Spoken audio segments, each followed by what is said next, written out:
फरार प्रशांत कोरटकर विरोधात कोल्हापूर पोलिसांनी लुकआउट नोटीस जारी केली आहे। कोरटकरचा कोल्हापूर पोलिसांकडून शोध सुरू आहे, मात्र अद्याप त्याचा शोध लागलेला नाही।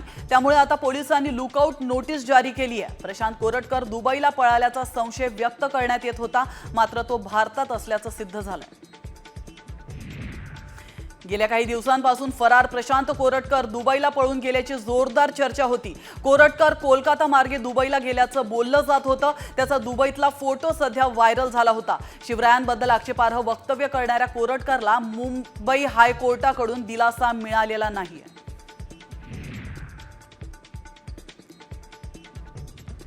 एकीकडे कोरटकर दुबईत असल्याचे फोटो व्हायरल झाले होते, तर दुसरीकडे कोरटकर चंद्रपुरात लपून बसल्याची चर्चा आहे। तर 19 मार्च पर्यंत कोरटकर चंद्रपूरच्या एका हॉटेलमध्ये दिसलाय।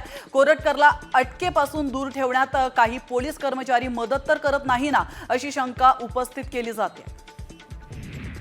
कॉमस्कोर नुसार आता isakal.com आहे देशातील नंबर 1 ची मराठी न्यूज वेबसाईट। प्रत्येक अपडेटसाठी isakal.com ला नक्की भेट द्या। प्रशांत कोरटकरचा पासपोर्ट जप्त करण्याची मागणी इंद्रजित सावंतांनी केली होती।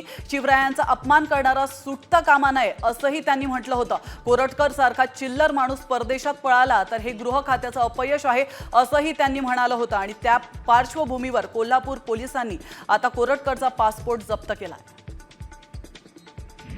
प्रशांत कोरटकर परदेशात पळून गेल्याच्या दाव्यावर मुख्यमंत्री देवेंद्र फडणवीस यांनी थेट भाष्य केलं होतं। कोणतीही शहानिशा न करता बातम्या चालवल्या जात आहेत आणि मी तुम्हाला सांगतो की तो दुबईला जाओ की अजून कुठेही जाओ, पोलीस शोधून काढतील आणि त्याच्यावर कारवाई करतील असं फडणवीस म्हणाले होते।